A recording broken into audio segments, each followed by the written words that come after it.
Politicians like to go last anyways on this one. So,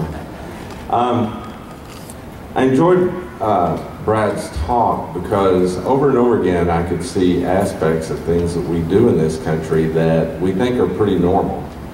And a lot of what I think we're going to be talking about is regulation and what to do about it. And quite frankly, what is regulation all about? Why do we go along with regulation? Take zoning, for instance, something that's very acceptable to people in this country these days, except in Houston, Texas. They keep voting it down.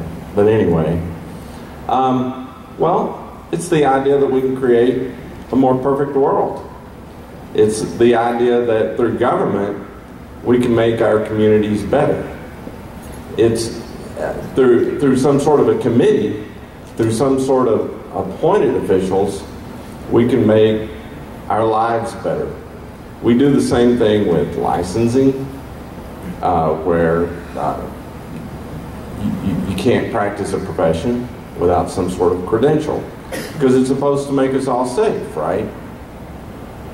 And we often go along with it, and we accept it, and we think, and even agree with it, and we'll defend it.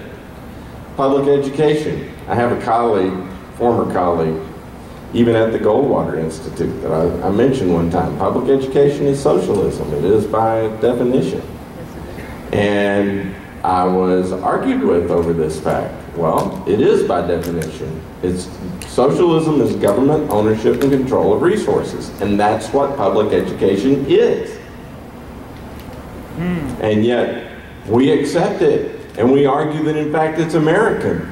Didn't exist till around 1850, but we argue that it's the American way, public education. We've come to accept it, and come to accept the idea that it's going to perfect mankind. And if you look carefully at what Brad presented, that's exactly what the communists argue.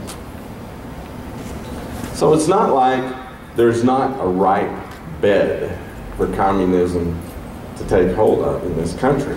Now, are we all communists? No. Are people who argue that no, public education is the American way all communists? No. But they're philosophically bent that way to some extent already. And in fact, in the Communist Manifesto, it called for public education for everyone.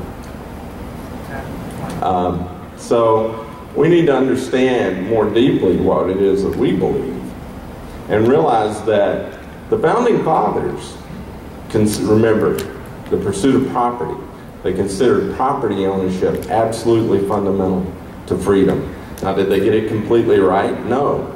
It took a civil war for us to decide that the most fundamental property right is the ability to own yourself.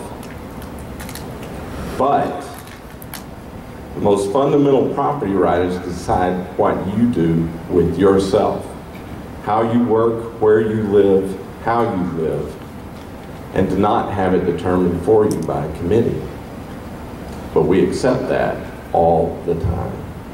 So when it comes to overregulation, the first thing I would do is we need to recognize where we stand today.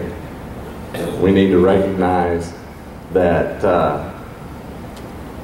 sometimes you have to take the mote out of your own eye, and then go on and realize that, look, government isn't going to protect you, you're going to protect you.